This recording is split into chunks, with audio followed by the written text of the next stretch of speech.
À l'antenne.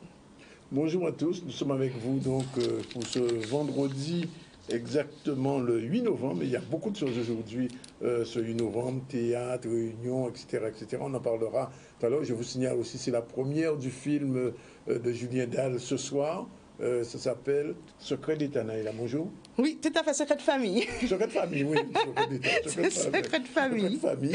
Et Oui. donc, ce sera ce soir au Ciné-Star, entre autres, mais il y a d'autres manifestations, il y a du théâtre, enfin bon, l'agenda est full up depuis hier après-midi. Sinon, bien, aujourd'hui, on va recevoir nos chroniqueurs habituels dans le désordre, puisque Fonsette Florimond sera avec nous tout à l'heure. Ensuite, on parlera de l'eau, bien sûr, il y a beaucoup de choses à dire sur la question de l'eau avec nos deux duettistes habituels, Ismar et Jacques Davila, Ismar Oguenet et Jacques Davila. Et puis, nous allons recevoir aussi Daniel Arnaus, gérant de société, qui sera l'invité VIP, sera interrogé avec moi par Marie-France Goujo-Etna et autre chroniqueuse nouvelle, Katharina Jacobson. Elle sera là en fin d'édition.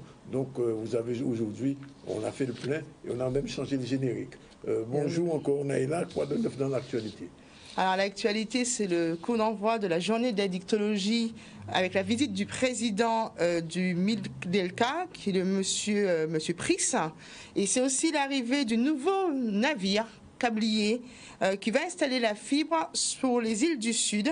Et on est en pleine semaine de l'environnement. Ça se déroule en ce moment au centre commercial de Destreland. Et il y a une petite brève, justement, d'année, on a eu la nouvelle qui s'est tombée. Le Chambre des métiers a un nouveau président. Oui, depuis hier soir, réunion qui s'est tenue pratiquement à huis clos, puisqu'on nous l'avait indiqué déjà hier matin. C'est donc un boulanger-pâtissier artisan qui a été artisan et qui avait gagné d'ailleurs le concours. Il avait été président lauréat du concours d'artisanat du pain ici. Et bien, c'est monsieur Foy. De son prénom Gabriel. Gabriel Foy, qu'on connaît très bien, on a eu l'occasion de le recevoir ici, qui est donc le nouveau président de la Chambre des métiers. Et du coup, cette Chambre des métiers s'est rajeunie, puisque son encadrement même sera composé de personnes de cette catégorie. Il a seulement 49 ans. Et donc, c'est peut-être une bonne chose que la Chambre des métiers aujourd'hui trouve un peu d'apaisement. Et ça, on peut quand même pas ne pas le saluer. Gabriel Foy sera notre invité très prochainement dans le ZCL. Sinon, Fonsette Florimond est arrivé, mais nous avons le temps de développer au moins un titre. Au moins un titre, oui, tout à fait. Donc, comme je vous le disais en titre, donc hier a été le coup d'envoi de la 23e édition des Journées anti-Guyane d'addictologie autour du thème Internet de la connexion nécessaire à l'addiction. Où en sommes-nous? Dans cette 23e édition, alors c'est tenu, on se tient justement au Gosier, et l'occasion pour Nicolas Price, président de la mission ministérielle de lutte contre les drogues et les conduites addictives, de rencontrer les différents acteurs mobilisés en Guadeloupe. Donc après son passage en Martinique, c'est en Guadeloupe que Nicolas Price va présenter sa feuille de route régionale de lutte contre les addictions 2019-2022. Reportage Stanley Manicor. Moins de tabac en Guadeloupe que dans la plupart des territoires français. Et ça, c'est une très très bonne nouvelle, parce que le tabac, ça reste le tueur en série historique quand même concernant les produits à haut potentiel addictif. Deuxième sujet plutôt inquiétant, c'est l'augmentation des consommations d'alcool, en particulier chez les jeunes, avec l'émergence de comportements type binge drinking, alcoolisation ponctuelle importante, qui ne sont rien d'autre que des overdoses à l'alcool que les jeunes programment volontiers en fin de semaine et parfois même durant toute la semaine. Une préoccupation avec le cannabis qui reste extrêmement consommé, en particulier parmi les plus jeunes.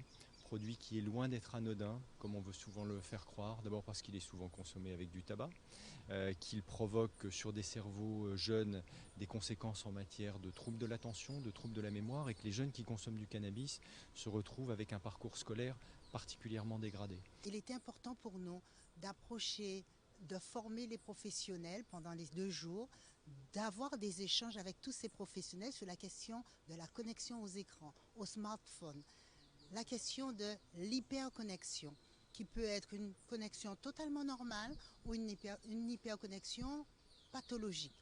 Et à ce moment-là, la question a été posée et chacun se sent concerné. Donc on parle peut-être forcément d'addiction, mais l'hyperusage des écrans qui est en train de bouleverser notre société, qui est à la fois notre meilleur ami et notre meilleur ennemi. On en a besoin, mais en même temps on voit bien que ça a des conséquences quand les jeunes passent à côté d'autres apprentissages parce qu'ils passent précisément beaucoup trop de temps sur une tablette. Nous sommes dans un monde de cyber, dans un monde connecté, nous hyper connectés même, d'accord?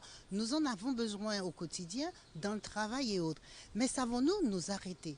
Se déconnecter. Le droit à la déconnexion peut-être existe, il est peut-être temps d'en parler de manière à s'ouvrir sur d'autres activités qui permettent également de s'épanouir et où se questionner sur sa pratique vis-à-vis de son smartphone, vis-à-vis d'autres objets connectés.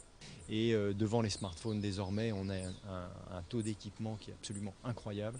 Et il faut vraiment que les parents se mettent à réfléchir sur leur propre comportement vis-à-vis des écrans pour davantage aider leurs enfants à s'en détacher un tout petit peu.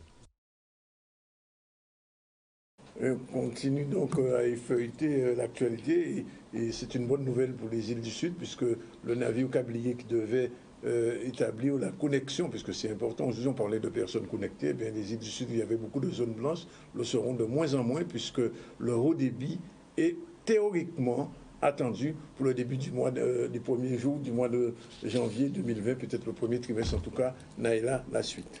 Oui, effectivement, Danick, c'est une très bonne nouvelle pour les îles du Sud. Donc, c'est la construction du câble sous-marin optique de liaison sur les îles du Sud. Donc, la région Guadeloupe a attribué à la société Orange la charge de la construction de cette nouvelle infrastructure de communication depuis le mois d'octobre 2018. Pour un montant de plus de 10 millions. Cette opération va durer 2 mois et réalisée grâce à ce navire, Pierre de Pharma, qui est arrivé hier dans nos eaux, avec une mission qui va débuter le 9 octobre. Donc nous nous sommes rendus, bien entendu, sur ce navire qui mesure 10 mètres de long à quai. Reportage Charlie Dagonia. L'objectif de ce bateau, c'est de poser des câbles sous-marins qui permettront à des territoires, des îles, de se raccorder au reste du monde pour que tous les habitants des îles puissent utiliser l'Internet, passer des coups de téléphone avec des liaisons de très grande qualité à très haut débit. Les fibres optiques que nous posons au fond des mers permettent de raccorder les territoires au très haut débit et au reste du monde. Nous relions une partie de la France qui n'était pas encore parfaitement connectée parce que les îles de la Guadeloupe n'avaient pas encore de câbles sous-marins à fibre optique pour les relier au reste du monde. Nous allons donc apporter une meilleure connectivité, la meilleure connectivité possible aux habitants de toutes ces îles. C'est vraiment un projet extraordinaire et nous sommes vraiment très contents de travailler pour la région Guadeloupe pour ce projet. Oui. Le câble sous-marin, il n'est pas que sous-marin, il va aussi sur la terre. Et là, donc, il y a les équipes d'Orange Caraïbes qui prennent le relais et qui donc montent tout ce qu'on appelle des atterrissements, pas des atterrissages, mais des atterrissements. C'est l'endroit où le câble arrive sur la plage, en respectant toutes les problématiques d'environnement et autres. Et donc ça, ce sont les équipes d'Orange Caraïbes qui le montent. Et à côté de ça, le troisième volet maintenant, c'est que ce câble, une fois qu'il va être installé, donc il sera fini d'installer à la fin de l'année et donc commercialisable à partir du début d'année prochaine, début 2020, et bien là, ce sont les équipes d'Orange Wholesale qui prennent le relais. Orange Wholesale, c'est un opérateur d'opérateurs, c'est-à-dire qu'il permet aux opérateurs tiers, ça peut être Orange, ça peut être Canal, ça peut être un autre, qui vont acheter de la capacité à Orange Wholesale qui va exploiter ce câble. C'est vrai que nous avons considéré les îles du Sud au cœur de notre stratégie de développement pour la Guadeloupe, parce que ces îles regorgent un potentiel extraordinaire. Mais il fallait leur permettre d'avoir cette connexion haut débit, parce qu'on sait aujourd'hui, quel que soit le domaine d'activité concerné, il faut avoir une connexion. Tout est dématérialisé au niveau de l'administration, au niveau même aujourd'hui de l'éducation, a fortiori au niveau des entreprises et notamment touristiques. Les îles du Sud vont enfin avoir une connexion beaucoup plus résiliente. On a vu, et ça aussi c'est une question de sécurité, chaque fois qu'il y avait un cyclone, on perdait les îles du Sud pendant 2-3 jours. Avec la fibre optique, on permet donc de garder une connexion parce qu'en plus, nous avons 5 points de connexion qui permettra, d'une façon ou d'une autre, de garder les liaisons de communication. Bon, il paraît que ce sera opérationnel d'ici le premier semestre 2020. Donc j'espère que ce sera fait rapidement, sachant que le territoire de la Désirade, ce n'est pas un territoire escarpé, c'est la côte sud qui est habitée. Donc je pense que le câble il pourra passer assez rapidement et faire les installations au niveau des abonnés et pouvoir donner ce service qu'on attend depuis si longtemps. Alors bien évidemment, vous avez compris que les îles du Sud, c'est terre de bas, terre de haut, Désirade et Marie-Galante, on les appelle les IDS aussi, puisque notre pays, notre Guadeloupe est un archipel avec des éditions. Alors j'ai dit premier mois de l'année 2020, il a rectifié premier trimestre ou premier semestre. De toute façon, nous allons suivre ce dossier puisque, pardon ? C'est en chemin. C'est un chemin et c'est une bonne nouvelle parce que la fibre pour les gens de ces régions-là, que ce soit au niveau domestique, au niveau, on va le dire même touristique, ce serait une très très bonne affaire. On continue à effeuilleter l'information avec la Semaine de l'environnement. Et oui, 16e édition de la Semaine de l'environnement qui reçoit son public en ce moment au centre commercial de Destreland à Bémao. Dans cette édition, se déroule de 7 au 9, ponctuée par des remises de prix, de concours et d'exposés de travaux. Il faut savoir qu'il y a un concours qui avait été lancé, c'est un concours photo sur la thématique Nos amis les arbres, avec une deuxième édition de la Palme verte du tourisme avec le CTIG, adressé aux structures touristiques ayant pour but de valoriser les initiatives professionnelles tout en lien avec le tourisme durable, et sans oublier un projet, une école, une entreprise, 9e édition où une quinzaine de classes avec les entreprises du territoire se sont engagées dans la protection de l'environnement. Reportage Stanley Manika. Trentaine de stands qui en fait sensibilisent les gens de différentes façons. Ça peut être soit la conception de produits ménagers par soi-même, ça peut être des produits bio, ça peut être aussi la sensibilisation de la protection des animaux, comme les cétacés ou les tortues, etc. Donc on apprend en fait à mieux connaître pour mieux protéger. Et puis aujourd'hui et demain, il y a tous les scolaires qui viennent dans le cadre de l'action Un projet, une école, une entreprise et qui vont présenter leur exposé et ensuite déambuler un petit peu au milieu des 30 stands. Voilà, c'est très diversifié cette année. Mais on est toujours dans une sensibilisation grand public à la protection de l'environnement. Donc c'est des gens qui sont en situation de consommation. Donc on est super bien placé là. Parce que du coup, on va au niveau des gens, on va à leur rencontre, on leur explique, on leur dit consommer c'est bien, mais voilà, ça serait mieux de consommer avec moins d'emballage. Voilà. Donc c'est là où il faut qu'on soit. Je ne dirais pas que c'est facile, mais c'est faisable. Donc c'est vrai que c'est une démarche qui est essentiellement volontaire. Il faut, en tant que citoyen, se mobiliser, se donner les moyens, se donner le temps aussi. Et le faire surtout sans culpabilité. C'est des habitudes à apprendre ou à reprendre. C'est des choses qu'on connaît, des choses qu'on a déjà vécues et qu'on peut faire. Mais comme je dis, c'est vraiment une attitude citoyenne et autonome aussi. Déjà, il faut se poser les bonnes questions. Est-ce que j'ai besoin la durée de vie de ce dont j'ai besoin? Est-ce que je n'ai pas d'autres alternatives? On n'a pas trop le choix. On a intérêt à le devenir. Mais en même temps... je pense que la prise de conscience, elle est vraiment importante en ce moment et voilà, les gens commencent à comprendre, mais depuis déjà un petit moment qu'il faut non seulement consommer autrement, mais prendre ses vacances autrement, d'être éco-responsable, voilà, dans tous les domaines. Parce que bon, comme on le dit tous, on n'a pas de deuxième planète, on n'a pas de planète de rechange et il faut penser aux générations à venir. Voilà, il est exactement 12h46. Nous accueillons avec amour et plaisir notre ami, notre amie française Rosamond, il ne faut pas se tromper. Florimond, tu t'es trompé quand même. Je me suis trompé quand même. Oh non, c'est pas vrai. Florimond. Alors, sortie du MAC de novembre, première info. Absolument. Bonjour à tous. Toujours ravi d'être là et je partage cette émotion d'amour parce que c'est important de le dire quand c'est vrai en plus. Alors, numéro de novembre. Nous avons, vous vous souvenez que nous avons fait le mois dernier un colloque sur la pensée économique de Rémi Missuta. Donc, nous l'avons mis en une en disant que le secteur privé a véritablement joué le jeu et nous sommes en capacité de présenter 12 propositions dans 12 grands secteurs pour pouvoir débloquer les trésors de la Guadeloupe. Donc nous sommes très contents. Ce que je vous propose, c'est de ne pas en parler en 5 minutes là comme ça. On fera, je considère, une émission sur ça parce que... Oui, on peut faire une spéciale. Exactement. Et puis en plus, les étudiants, vraiment, ils ont été super. C'est eux qui ont rédigé le document que nous sortons. Donc ça vaudrait le coup qu'il y en ait plusieurs avec nous et qui témoignent et qui parlent justement de ce qu'ils ont retenu de cette journée que tout le monde dit a été exceptionnelle. Alors donc effectivement, nous l'avons en couverture et le numéro est déjà en ligne et sera dans les kiosques à partir de mercredi prochain. Et puis, deuxième sujet sur lequel nous sommes revenus, c'est les sargasses. Parce que franchement, d'ailleurs, on l'a titré à recherche vision commune désespérément. Et puis, quand on regarde le communiqué final, on se dit peut mieux faire.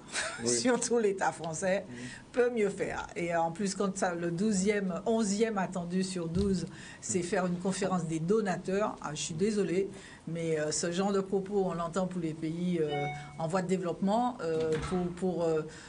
Nous ne sommes pas des pays en voie de développement et nous sommes face à un problème qui a été créé par des pays industriels. Donc oui, il faut des financeurs et non pas des donateurs, et qu'effectivement, ça doit être des prêts. Mais en tout cas, moi, j'ai trouvé que j'ai été très attentive à ce qu'a dit, entre autres, le Mexique, qui a décidé d'ailleurs d'attaquer l'Organisation mondiale, enfin d'attaquer au niveau de l'Organisation mondiale. Ça va arriver jusqu'à l'ONU. Hein. Exactement, parce qu'en fait, quand on regarde cette histoire d'algues, on voit que bon, ça tourne dans la Caraïbe, et au fur et à mesure que ça tourne, ça se charge en hydrocarbures, ça se charge en arsenic, ça se charge en métaux lourds, exactement, et en mercure. Donc d'où c'est tout ça sort. Chaque fois que ça passe un endroit, ça récupère, des choses qui viennent de la déforestation, des oléoducs dans le golfe du Mexique, etc. Donc, il faut qu'à un moment, les vrais pollueurs de la mer, parce que les sargasses... les pollueurs soient des payeurs. Exactement, et véritablement. Et là, j'ai trouvé que ça manquait un petit peu de punchy sur ce niveau-là. Donc, on en parle. On rapporte aussi, de manière très concrète, au niveau des marins-pêcheurs. On entend très souvent dire que c'est une opportunité pour les marins-pêcheurs. Eh bien, les marins-pêcheurs, notamment en s'appuyant en français, en s'appuyant sur une enquête menée à Barbade, montrent que ce n'est pas une opportunité. C'est en train de transformer complètement le vivier de poissons qui se retrouve aux alentours, sur les DCP ou sur les côtes. Donc, c'est comme si... on n'a pas voulu prendre la véritable mesure. On est encore en train dans des atermoiements qui sont insupportables. Donc, nous avons écrit ça de cette manière-là parce qu'on considère qu'à un moment, quelque chose qui vient de très loin est en train de nous pourrir la vie. Et qu'en plus, est figuré. Et en plus, nous sommes devant des quantités qui vont augmenter. Oui, donc, ça a été démontré par des experts. On n'est pas sur comment dire, si rien ne change, si le problème n'est pas pris à la source, eh ben, on est face à quelque chose qui va vraiment... impacter nos économies au-delà. La vie quotidienne, le tourisme, l'économie, la pêche. Et d'ailleurs, il y a eu aussi bien les chambres de commerce de Martinique et de Guadeloupe ont rapporté l'enquête qui a été menée suite aux épisodes de 2015 et qui voit bien qu'il y a une difficulté par rapport... aujourd'hui, la réponse de l'État face à des entreprises qui se retrouvent avec leur restaurant qui était là depuis 20 ans et que du coup qui ne fonctionne plus, ça veut dire la seule réponse qu'ils ont, déplacer votre commerce. Oui. Ça, c'est simplement quelque part pas acceptable d'entendre ça, même si on sait que c'est peut-être ça la solution, mais attendez, ça bouscule la vie des gens. Et donc, moi, je considère qu'on est dans un moment où on peut plus se satisfaire d'à peu près, quoi, et de se dire, bon, on a le temps, on n'a pas encore fait assez d'études, etc. Non, c'est tous les jours qu'on doit jeter de l'électroménager. C'est tous les jours. On ajoute à cela la question de chlordécone. Ah, j'ai même pas parlé de ça. Voilà. Ça fait un tas. Ça fait un tas. Et donc ça, c'était le deuxième sujet qu'on retrouve dans notre comment dire, dans notre numéro. Et puis le troisième, c'est aussi... c'est hier. Pardon? C'est hier l'élection du nouveau président de l'Assemblée. Oui, mais attends, avant d'arriver à l'élection du nouveau président, toujours dans ce numéro, nous avons, vous avez su, la semaine dernière, il y a le grand dirigeant de la Caisse des dépôts, le directeur général qui était de passage, etc. Et il nous a dit des choses très claires et qu'il faut entendre. La Caisse des dépôts n'est pas là pour renflouer les dettes des collectivités. Donc, oui. si le on veut... c'est fini. Voilà. Non, et puis non seulement ça, c'est-à-dire que la Caisse des dépôts dit bien qu'il gère l'argent des Français, donc l'épargne. Donc, il y a de l'argent. Ça, c'est clair qu'il y a de l'argent. Mais s'il n'est pas face à des collectivités ou des entreprises qui ont les capacités de remboursement, il n'y va pas. Oui. Et il ne va prendre aucun risque sur l'origine des fonds. Donc, ceux qui pensent qu'ils vont blanchir un peu d'argent en travaillant avec les dépôts, c'est mort. Et, ou bien, ils veulent de la transparence et de la certitude. Donc, moi, je trouve que pour la première fois, très concrètement, il a dit les choses. Et il n'a pas tourné autour du pot, comme on dit, ouais, on manque de projets.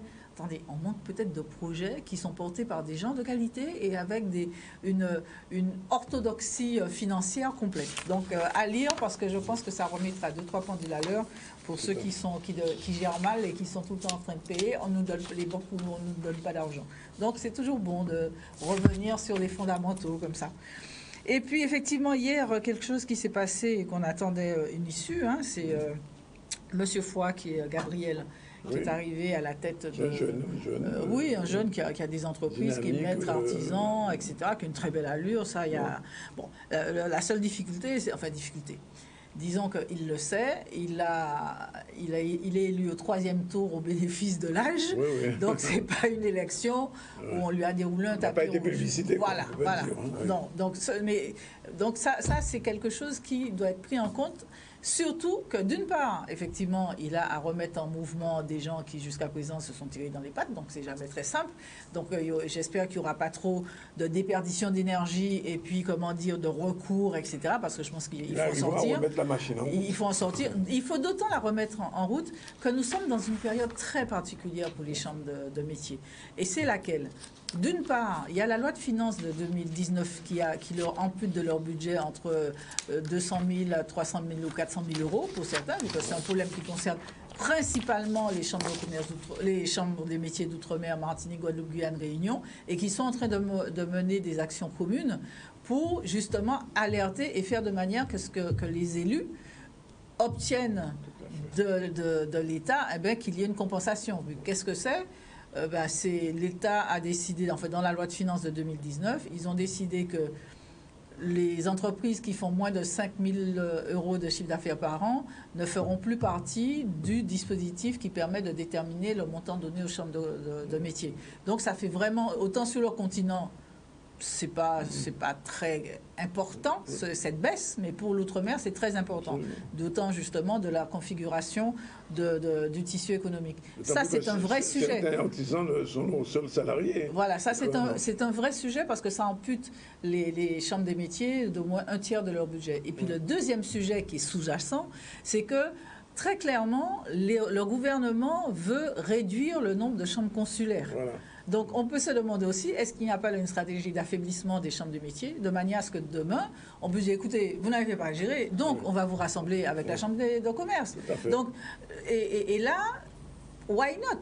On a vu qu'il y a une chambre de commerce, une chambre consulaire Martinique, une chambre de commerce qui rassemble le commerce, les métiers et l'agriculture à Saint-Martin. Oui. Donc, il y avait 2 chambres de commerce en Guadeloupe, il y avait une à Basse-Terre. Voilà. Donc on se dit, on est peut-être dans une période aussi où, si les troupes ne sont pas rassemblées, ça peut faire le jeu de ceux qui veulent transformer tout ça en une seule chambre consulaire. Donc, Francette, juste un petit mot. C'est une information qui commence à circuler. L'aéroport de Pointe-à-Pitre serait en vente, privatisé, à 100%. C'est une information que je vous donne en direct. On vient de la donner de bonne source. Alors là, j'espère que les acteurs locaux ne laisseraient pas faire ça. C'est dans le même modèle qu'ADP à Paris, à l'aéroport de Paris. Voilà, il est 12h57. Français, on va réfléchir là-dessus. Ah oui, c'est une vraie information. On vous retrouve vendredi prochain. Pas sûr. Sans doute. Sur le Guyane. Voilà. Non, mais absolument, je serai en Guyane. Voilà, il est 12h57, la page de pub, et on se retrouve tout à l'heure avec notre... Le CCN News revient avec CCN, car les prix news. Le site caribéen le mieux informé et qui vous dit tout sur les affaires. Après 20 ans de bons et loyaux services, vous décidez de nous quitter, comme ça. Pourtant, vous avez bien reçu votre augmentation en début d'année, non? Attendez, excusez-moi une petite minute. Oui, ça y est, c'est fait. J'ai signé le changement de mutuelle d'entreprise, oui. Vous pouvez passer le récupérer, merci. Attendez, vous changez de mutuelle pour les salariés? On passe à la MMG, mutuelle Margaillard. Ravi d'avoir trouvé un terrain d'entente. Et à lundi. Oui, à lundi. Protéger mes salariés, c'est protéger mon entreprise.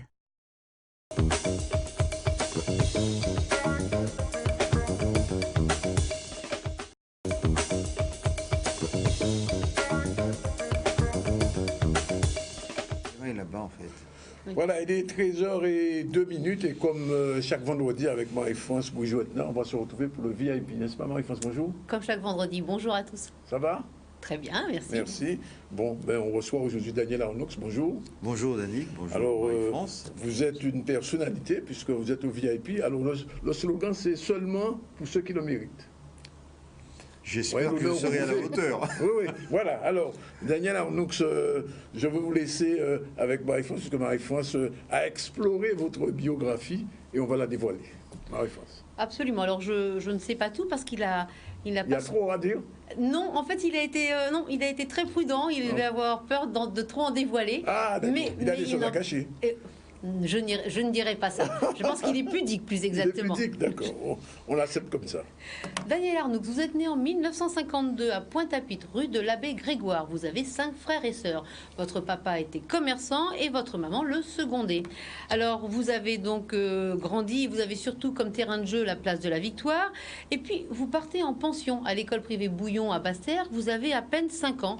Vos parents pensent que c'est une bonne chose pour avoir la meilleure éducation possible. 6 années de pensionnat, parsemées de souvenirs ni bons ni mauvais, mais surtout une éducation à la fois très religieuse, stricte et rigoureuse. À 11 ans, vous revenez à la Pointe au lycée Carnot. Alors là, vous allez découvrir quand même ce qu'est la liberté, un autre mode de scolarité que vous appréciez. En un mot, vous vous sentez bien. D'ailleurs, vous avez gardé quelques très bons amis de cette époque. Alors, les souvenirs, et vous l'évoquez en souriant, vous vous souvenez notamment d'un surveillant général qui s'appelait Benjamin, qui épiait chaque entrée des élèves et que tout le monde craignait. En fait, il possédait un espèce de bâton et menaçait les élèves pour faire régner l'ordre dans les rangs. Et puis, il y avait aussi la période des mangues, parce qu'il y avait de très beaux manguiers dans ce lycée. Et c'était un peu la bagarre à celui qui le premier les ramasserait. Et puis, évidemment, il y avait aussi tous ces petits, parfois, règlements de compte à la sortie du lycée. Ensuite, vous avez intégré le lycée flambant neuf de Bainbridge.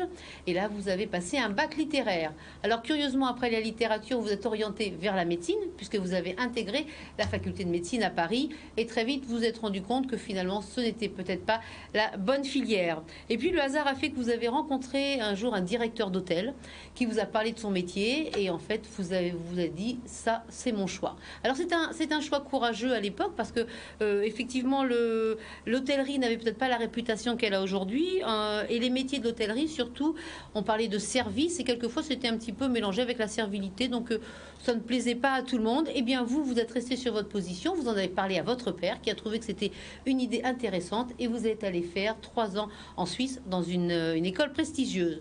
Vous restez donc 3 ans dans cette école et vous rentrez en Guadeloupe parce que c'est bien l'idée, c'est de revenir en Guadeloupe. Et pendant ces 3 années, d'ailleurs, la Guadeloupe, au niveau de l'hôtellerie, c'est particulièrement bien développé. Alors, vous commencez à la chambre consulaire, à la CCI, cette fois-ci plutôt comme conseil et formateur justement dans le management d'hôtellerie. Et puis, au bout de 4 ans, vous décidez à votre tour de franchir le pas. Et là, vous allez notamment reprendre un hôtel. En fait, vous êtes une association et vous reprenez des hôtels qui sont un peu défaillants. Alors, au nom desquels on retrouve le Salaco et la Creole Beach. Et en simultané, donc, un de vos associés, Patrick Vialcollet, lui, va reprendre la Toubana, qui était dans le patrimoine familial. Par la suite, également, va intégrer le groupe Leader Hôtel, va intégrer le Malanga, qui est un hôtel de Trois-Rivières. À la question, Daniel Arnoux, quel est votre plus beau souvenir de vie? Eh bien, vous me répondez ma famille, vos enfants. Et puis, un autre très beau souvenir, c'est, dites-vous, la fierté. Eh bien, quand on a à peine 30 ans, de créer quand même ce qui allait devenir l'un des fleurons de l'hôtellerie guadeloupéenne. Votre plus mauvais souvenir, eh bien, ce sont les premières images du cyclone Hugo, quand vous découvrez le désastre et l'état des hôtels et de la Guadeloupe en général. Mais dites-vous, 3 mois après, vous aviez réouvert vos établissements. La plus grande qualité chez l'être humain, selon vous, eh bien, c'est l'ouverture, l'écoute et la bienveillance envers les autres. Le plus grand des défauts, tout naturellement, c'est le manque d'ouverture et le refus de l'écoute. Si vous traversiez la planète et vous deviez emmener un seul objet dans vos bagages, eh bien, ce serait des petites graines à planter. Alors, des petites graines de n'importe quoi, mais sûrement pour laisser une trace. Voilà. Votre endroit préféré, eh bien, vous dites avec une pointe de chauvinisme, dirais-je, Trois-Rivières. Trois-Rivières parce qu'il y a une vue extraordinaire, alors que vous avez traversé à peu près toute la planète, du Chili au Japon, en passant par la Chine, la Patagonie. Mais il n'empêche que pour vous, Trois-Rivières reste un des sites les plus beaux que vous connaissiez. Et enfin, quelle est la personne qui a le plus influencé votre vie? Eh bien, vous dites votre épouse. Pourquoi? Parce qu'en fait... eh bien, au début de votre carrière, quand vous avez dû faire des choix, et notamment des choix financiers, c'était des choix à risque, avec un grand risque. Et là, il est indispensable que, eh bien, que la personne qui vous est la plus proche vous soutienne, et ça a été le cas. Daniel Arnoux, merci d'être avec nous aujourd'hui.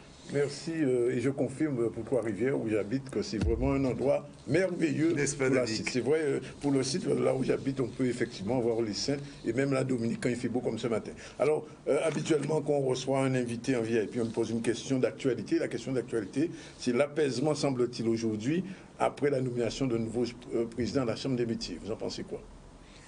C'est un apaisement parce que ça a secoué beaucoup de la profession. La Chambre des métiers est un organisme qui est là pour fédérer, coordonner et donner une impulsion à tous ces artisans nombreux et qui sont le tissu économique aujourd'hui de la Guadeloupe. Donc c'est apaisé, ce sont des gens qui se dévouent à une cause publique et je leur souhaite d'ailleurs bonne chance parce que c'est difficile et les enjeux aujourd'hui sont compliqués et ils sont délicats et l'enjeu c'est l'emploi, c'est le développement de l'île. Est-ce que, alors juste une question, dans le prolongement, est-ce que pour vous il est judicieux d'avoir à la fois une chambre consulaire, une CCI et à la fois une chambre des métiers et de l'artisanat? Est-ce qu'il est important d'avoir ces deux structures distinctes? Ce sont des métiers différents. L'artisanat, il y a un niveau de production, il y a un niveau de transformation. Et les chambres de commerce, en dehors, puisqu'il y a très peu d'industrie en Guadeloupe, c'est chambres de commerce et d'industrie, en réalité ce sont des places d'échange, c'est du commercial, on achète, on stocke et on revend. Je pense que les incitations et les formations initiales ne sont pas les mêmes. Donc il est bon de les séparer. Peut-être qu'un jour, mais elles peuvent aussi travailler ensemble parce que le marché est le même. La clientèle, c'est la clientèle locale, ce sont les Guadeloupéens qui consomment les produits transformés ou les produits importés. D'accord. Alors, on va venir directement à ce qui vous intéresse particulièrement, parce que c'est votre profession, le tourisme. On a le sentiment, quand on regarde un peu le développement touristique de la Guadeloupe, qu'il y a une partie de la Guadeloupe est développée, pas l'autre. Le nord Grande Terre, pratiquement, il ne se passe rien. Pourquoi? Danick, dans les années 70, il y avait une crise économique énorme. C'était la fin de l'industrie de la canne à sucre, l'industrie sucrière. Fermeture de Beauport, etc. Et les politiques, à l'époque, avaient été un peu le dos contre le mur et devaient réfléchir quel type de développement nouveau nous devions avoir pour la Guadeloupe. Il y avait très peu de tourisme, il y avait 2 ou 3 petits hôtels au Moule, à la Caravelle, avec 80 chambres, et à Goubert, l'hôtel de Dolé. Oui. Et le secteur qui aurait pu et qui a employé le plus de monde, qui était le plus potentiellement porteur d'emploi et de débouchés, était le tourisme. Parce que finalement, la Guadeloupe a été, dans les années 70, une des premières îles avec la Barbade à développer son tourisme. Saint-Domingue, etc., l'ont développé bien après.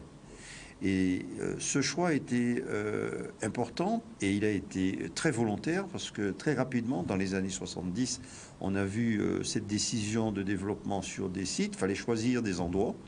Les deux endroits qui avaient été retenus à l'époque dans le 6e plan, c'était le nord de la Grande Terre, Port-Louis, etc. Et l'autre, c'était le sud de la Grande Terre. Les deux pour leurs plages et leurs spots. Le problème était, je pense à l'époque, des problèmes d'infrastructure, d'amener, de coûts. Et c'est la Grande Terre, Sud Grande Terre, qui a été retenue pour un développement plus rapide. Voilà, les choses ont été en fait très simples. Et depuis lors, rien n'a été fait. Depuis lors, rien n'a été fait. Depuis lors, le tourisme s'est développé. Il y a eu de nombreux hôtels qui se sont développés dans le sud, dans la Riviera Sud Grande Terre. Les choses n'ont pas été toujours faciles, par contre, et il n'y a pas eu toujours le succès qu'on attendait au départ. Il y a eu des grandes crises qui ont traversé le tourisme à cette période. L'après-81, c'était une crise de la consommation en Europe, en France en particulier. C'était la naissance du tourisme en même temps dans l'île. Et je pense que ça a augmenté les difficultés de démarrage. Ensuite, il y a l'aspect produit lui-même. C'est un phénomène nouveau. Je dis toujours, quelquefois, quand on voit le mérite qu'ont tous ces gens qui se sont lancés dans cet emploi, qui ont commencé à travailler dans le tourisme. J'avais des femmes de chambre à la Créole qui étaient des anciennes attacheuses de canne à sucre et qui se sont lancées dans un métier de service qui était complètement différent à leur façon de vivre auparavant et à leur métier d'avant, autrement valorisant, parce que finalement, les gens, avec le recul, ils étaient passionnés par leur métier, ils ont mis un certain temps à le maîtriser, à l'apprendre, et finalement, aujourd'hui, les choses ont beaucoup évolué, et on peut voir que la notion de service a été complètement remise en question, et a été complètement... Les Guadeloupéens se la sont appropriés, chose qui n'était pas le cas quand le tourisme est né il y a une quarantaine d'années. Alors, l'hôtellerie, justement, depuis l'époque du président Proto, la collectivité régionale, je crois, a toujours beaucoup soutenu les hôtels. C'est exact? Partons du fond du problème. Nous avons dans ce secteur, comme dans d'autres, un handicap au départ, puisque nous sommes dans un bassin caribéen de forte concurrence, avec des îles touristiques qui se sont énormément développées, je disais, à partir des années 80-90, et avec des coûts de production complètement différents. Cet handicap de coûts de fonctionnement et de production a créé donc des décalages très forts avec les entreprises hôtelières qui à l'époque, et qui toujours ont maintenu leur emploi et ont maintenu leur activité. Certains, et on a vu dans les années 90 particulièrement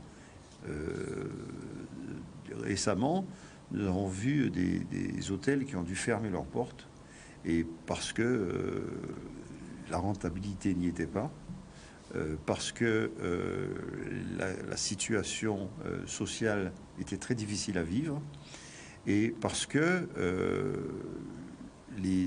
l'environnement économique ne permettait pas un développement rentable. Je crois que si le politique a décidé de soutenir, ainsi que l'État et l'Europe, les rénovations des hôtels, des infrastructures et des activités, c'est parce que c'était un enjeu, un défi très fort, parce qu'il fallait relancer cette économie qui, quand même, représente en termes d'emploi des gros débouchés encore. Et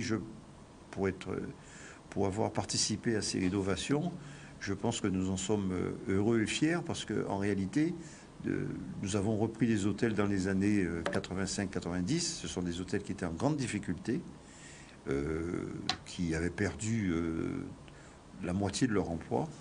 Et 10 ans après, nous avons pu non seulement retrouver le niveau d'emploi auquel on était dans les années 90, mais on les avait pratiquement doublés. Donc ce sont des bons investissements qui ont été faits. Et tous les hôtels et tous les hébergements et toutes les activités, parce qu'il y a aussi les activités, les parcs nationaux, les parcs de visite sur la côte sous le vent, qui ont été rénovés et repris, ont eux aussi, ces parcs, repris une activité normale et sont devenus des entreprises rentables. Donc l'emploi a été pacifié, apaisé et sécurisé grâce à tous ces investissements qui ont été faits, grâce à la région, grâce à l'époque proto, qui s'est... aujourd'hui, on a le président Chalus qui soutient fortement le tourisme. Depuis, on le ressent très fort. Et je crois que grâce à ça, grâce aux fonds européens, nous avons des hôtels qui ont pu renaître, revivre, être relancés et arriver à de nouveau contribuer à une meilleure image de notre destination. Alors, vous êtes parmi des gens qui ont beaucoup voyagé, vous avez visité la plupart des pays de la Caraïbe. On dit souvent que la situation de la Guadeloupe, du point de vue archipélagique, du point de vue touristique, est une situation particulière et assez attractive. Qu'est-ce qui fait que Barbade est devant nous? Bon, je ne parle même pas de Saint-Domingue et de Cuba, mais Barbade et même quelquefois d'autres îles plus petites, les Bahamas par exemple, enfin, c'est un archipel. Qu'est-ce qui nous manque en Guadeloupe pour que le tourisme soit plus profitable aux hôteliers et aux Guadeloupéens?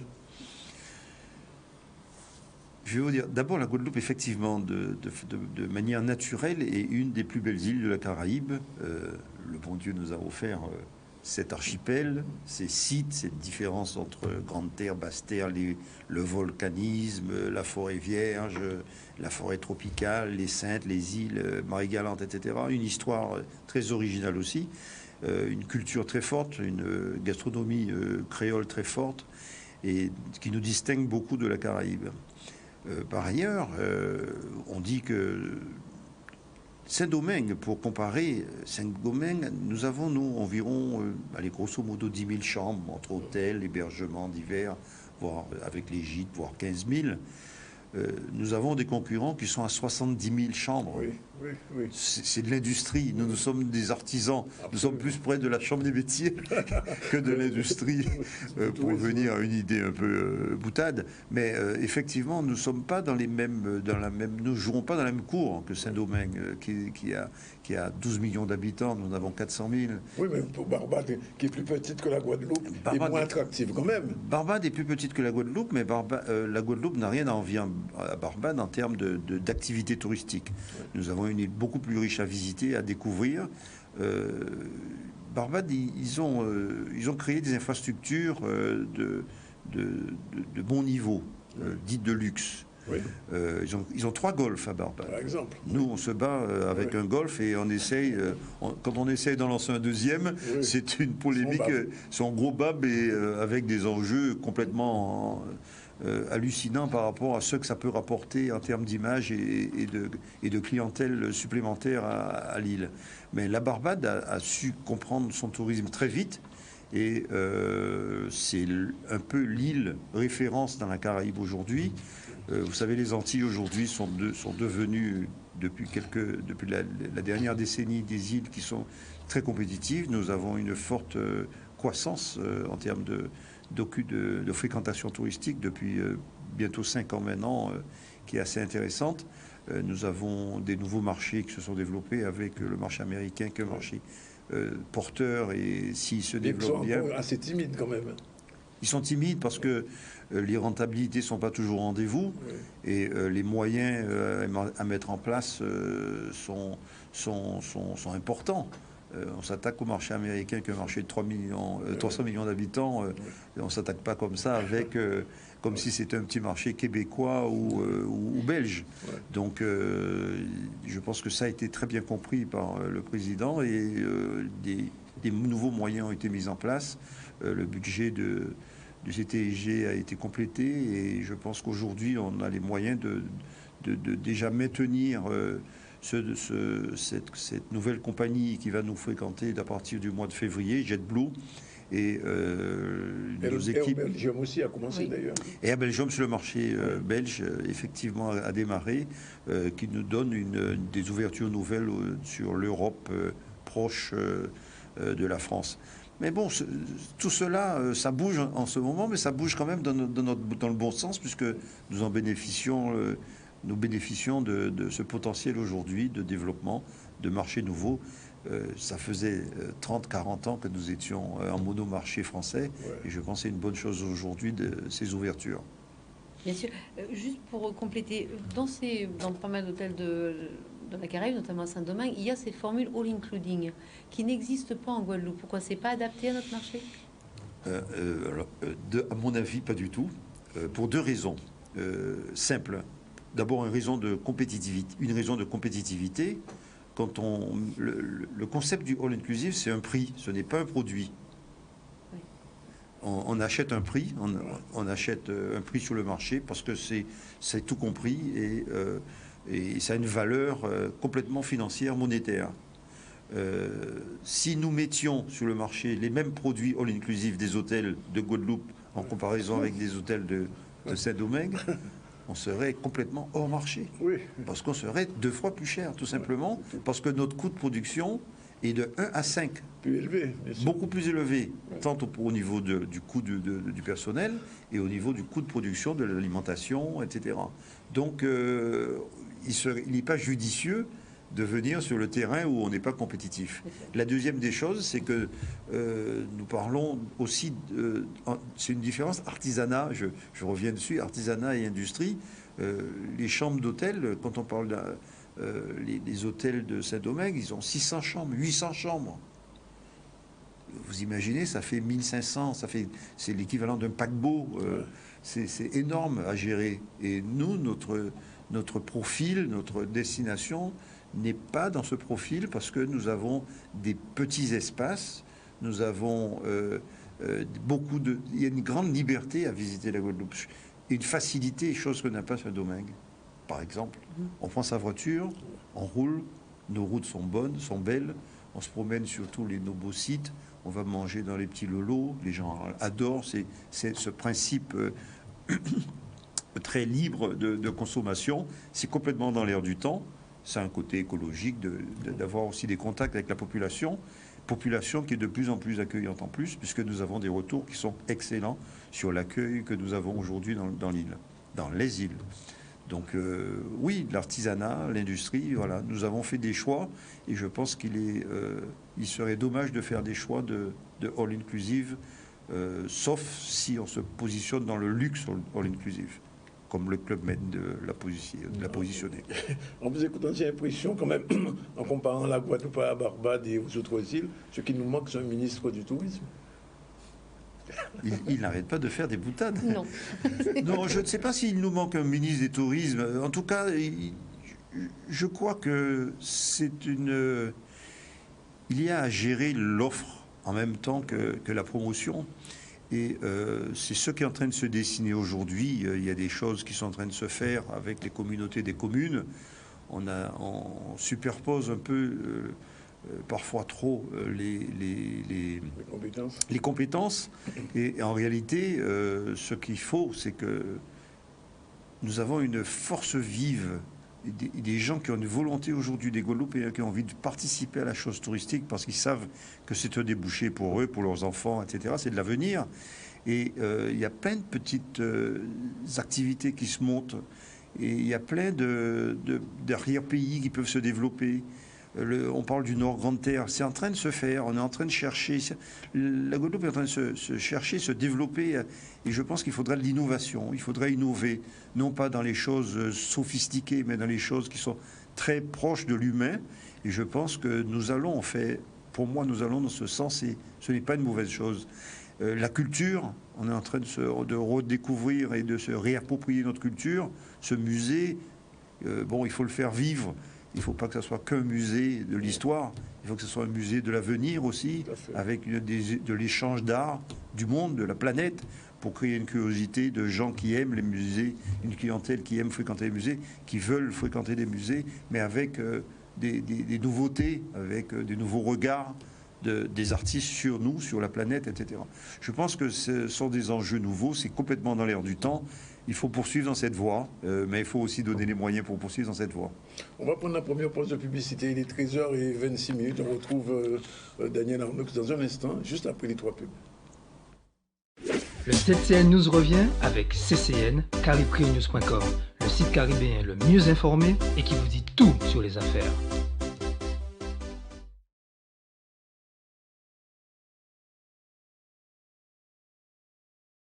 Après 20 ans de bons et loyaux services, vous décidez de nous quitter, comme ça. Pourtant, vous avez bien reçu votre augmentation en début d'année, non? Attendez, excusez-moi une petite minute. Oui, ça y est, c'est fait. J'ai signé le changement de mutuelle d'entreprise, oui. Vous pouvez passer le récupérer, merci. Attendez, vous changez de mutuelle pour les salariés? On passe à la MMG, mutuelle Margaillard. Ravi d'avoir trouvé un terrain d'entente. Et à lundi. Oui, à lundi. Protéger mes salariés, c'est protéger mon entreprise.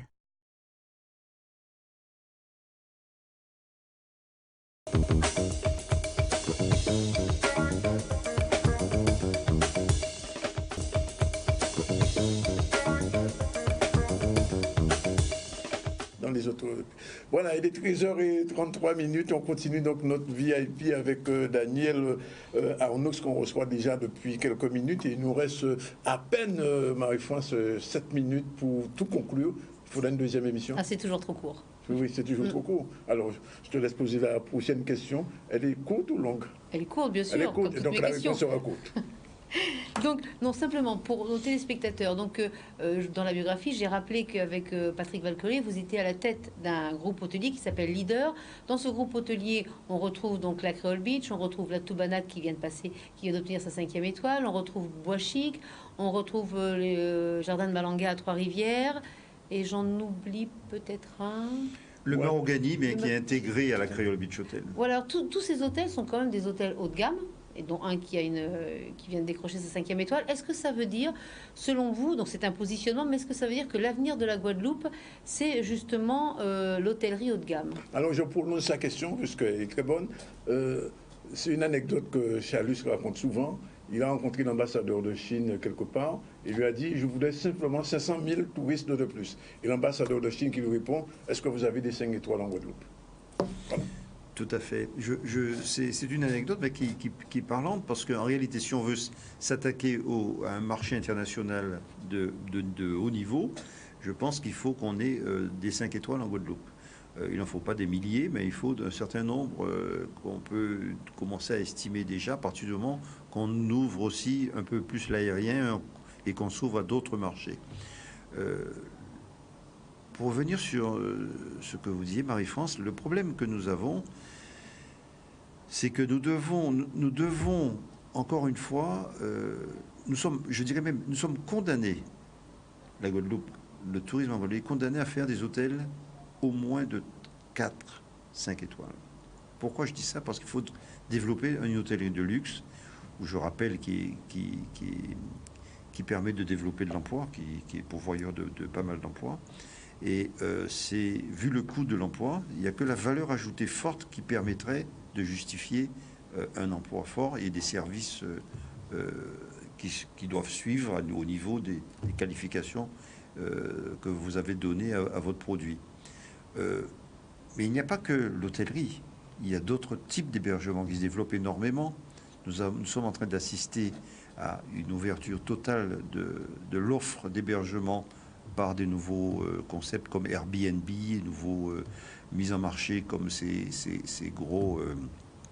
ils se disent les plus gros hôteliers du monde maintenant. Airbnb, ils ont eu des millions de lits à proposer à tout leur public. Et nous pouvons développer aussi un hébergement de luxe, autre que l'hôtellerie, des villas de luxe, des chambres de luxe chez l'habitant. Et tout le monde pourra en profiter à partir du moment que nous allons vers l'excellence, la qualité. Et la Guadeloupe pourra en bénéficier.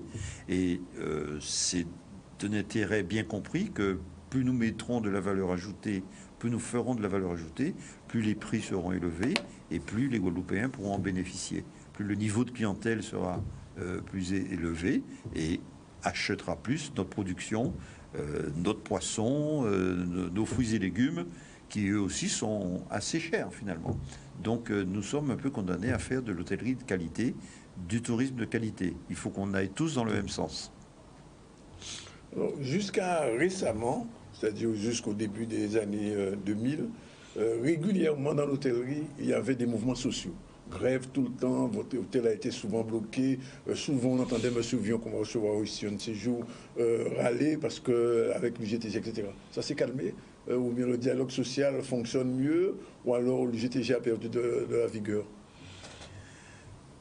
Je pense que ce sont les gens qui comprennent mieux les enjeux aujourd'hui. On sait bien que quand il y a des crises sociales, le tourisme en pâtit, c'est le premier, c'est l'une des activités les plus fragiles que nous ayons. Et si le tourisme en pâtit, maintenant que toute la population participe plus ou moins au tourisme, parce que la diffusion des chambres chez l'habitant et le tourisme diffus comme nous en avons mieux que dans toute la Caraïbe, il faut le souligner, il y a plus de gens qui vivent, qui participent à l'économie du tourisme que dans beaucoup d'autres îles, notamment que Barbade de la Caraïbe. Ils ont peut-être plus d'hôtels, mais nous avons des offres où la population participe beaucoup plus que dans beaucoup d'endroits. Et donc, oui, c'est apaisé aujourd'hui. Il y a un dialogue à l'intérieur des entreprises.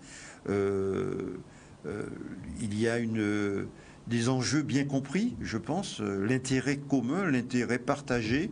Je pense que notre personnel aujourd'hui est plus sensible à maintenir une activité, à participer à la bonne image de l'île. Ce sont des choses qui ont changé. Et pour ne rien vous cacher, à mon avis, depuis 2009, les choses ont beaucoup changé parce que la crise a permis de clarifier un petit peu les enjeux, de clarifier un peu les choses qui étaient importantes et qui l'étaient moins. Alors c'est toujours important, le dialogue social est important aujourd'hui encore, mais l'économie, ce qu'on gagne chaque mois, les salaires qui sont distribués sont des choses aussi très importantes et la population est très sensible à ça. Il y a beaucoup de familles qui vivent autour de ça. On ne va pas toujours remettre en question par des crises sociales un de nos principaux secteurs d'activité. Par contre, alors il y a eu récemment donc cette grande conférence sur les sargasses. Les sargasses, quand elles arrivent sur vos plages, vous, hôteliers, comment on gère ça? Est-ce que ça peut être un vrai handicap pour l'hôtellerie? Est-ce que ça pourrait même mettre un frein, je veux dire, au développement d'hôtellerie? Si nous avions des plages constamment envahies par des sargasses, je pense que à terme, ça serait un gros problème pour nos îles. Mais c'est un problème caribéen aujourd'hui. Donc si ça concerne la Guadeloupe, ça concernera aussi quelque part Saint-Domingue, Barbade, etc. Ce qui est important, c'est qu'on ramasse les sargasses et qu'on les enlève sur les plages, d'une manière ou d'une autre. Certaines îles arrivent à le faire mieux que nous. Nous, dans nos hôtels, nous n'avons jamais de sargasses parce que dès qu'elles arrivent, on les nettoie, on les enlève. Je pense il faut que c'est des nouvelles donnes de l'écologie de la planète, une nouvelle façon. La planète réagit mal à tout ce qu'on lui fait et effectivement, c'est une pollution certaine. Je pense qu'il faut encore réfléchir. Il y a eu cette conférence. Je ne suis pas sûr qu'elle ait donné des solutions pérennes, mais je crois qu'il faut tout simplement qu'on nettoie nos plages et qu'on se débrouille pour que nos clients, nous-mêmes Guadeloupéens, puissent ne pas subir ces nuisances. C'est l'avant-dernière question avant le break. Au début de l'entretien, vous avez souligné le fait que notre tourisme était fréquenté par des franco-français, je veux dire, pratiquement 65, je crois, 70% des touristes étaient français. Alors, est-ce qu'aujourd'hui, on peut s'attendre à une ouverture autre? Bon, on a beaucoup parlé du Canada, on a beaucoup parlé des États-Unis. Aujourd'hui, on parle de l'Allemagne, un petit peu de l'Inde aussi, et peut-être même de la Chine demain. La Chine demain, ça sera peut-être plus long à les obtenir, et l'Inde, ça va mettre un certain temps aussi. Ce sont des approches que nous avons. Les marchés qui pourront se développer plus rapidement, à mon avis, sont plus proches de nous. Le Brésil devrait se développer d'une manière ou d'une autre. Nous avons des touches. Ça fait plus de 10 ans que nous approchons ce marché. Il faut convaincre des compagnies aériennes de venir, de se poser chez nous. Et il faut les convaincre que ça va être un bon business pour eux parce qu'ils auront des clients qui viendront nous voir. Donc pour cela, il faut qu'on soit connu. Il faut qu'on soit une destination reconnue de qualité. Et si on l'est, on pourra finir par intéresser des Brésiliens, des Colombiens aussi. Peut-être pas des Vénézuéliens tout de suite. Mais ce sont des marchés de proximité qui sont très importants. Le Brésil a plus de 180 millions d'habitants. Oui. Et c'est pas très loin. Et c'est pas très loin. Et nous sommes accessibles par la Guyane notamment. Nous avons des accès possibles. C'est un marché qui nous intéresse beaucoup. Maintenant, le Brésil et l'Inde et la Chine sont des marchés très lointains, très compliqués. Ils ne viendront que s'ils ont des intérêts particuliers propres, comme ils commencent à en avoir à la Jamaïque. La Chine a investi, et à Trinidad a commencé à investir là-bas. Dernière question, Marie-France, petite question. Toute petite question. Je voudrais savoir, savez-vous quel est le devenir, enfin le méridien? On a enfin enlevé la friche du méridien Saint-François, c'est une bonne chose.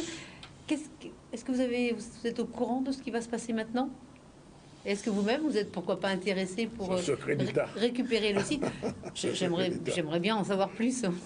C'est un sourire que j'ai qui peut-être en dit long. Nous avons été, quand il y a eu un appel d'offres qui avait été ouvert sur le méridien de Saint-François, nous avions été retenus, nous avions fait une proposition, nous sommes très intéressés parce que je trouve que c'est un des spots, un des sites de la Guadeloupe qui est le plus approprié et qui a le plus de potentiel pour la création d'un véritable hôtel de qualité, vu les infrastructures qui sont déjà mises en place, un golf, une marina, un lagon exceptionnel, la pointe des châteaux à côté. Il y a lieu vraiment d'en faire un produit où tous les Guadeloupéens seraient fiers par son existence. Maintenant, nous n'avions pas été retenus et donc je ne sais pas ce qui se passe. Apparemment, ça fait plus de 5-6 ans que ça dure et apparemment, il n'y a pas de projet. Il y a quelqu'un qui avait présenté un projet, je me souviens quand même. Il y a quelqu'un, oui, nous étions deux, et l'autre personne a présenté un projet. Indien, qui avait un nom indien, je me souviens. Oui, de Saint-François. Voilà, oui, tout à fait. Une mixité, je crois, entre des résidences et un hôtel.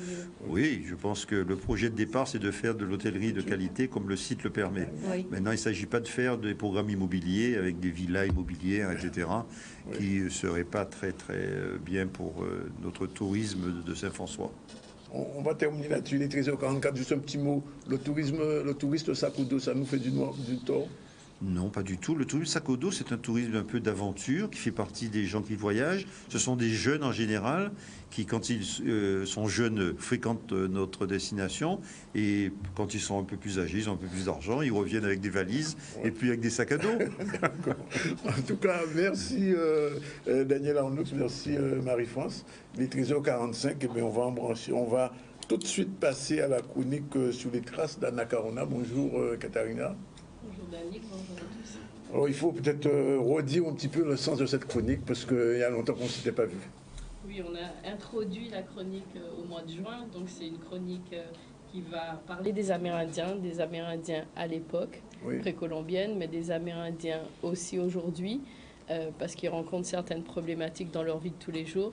Et comme ils font aussi partie de qui nous sommes, nous, surtout dans la Caraïbe, il me semblait intéressant d'en parler, de par notamment ma profession. Voilà, tout de suite, générique, et c'est parti.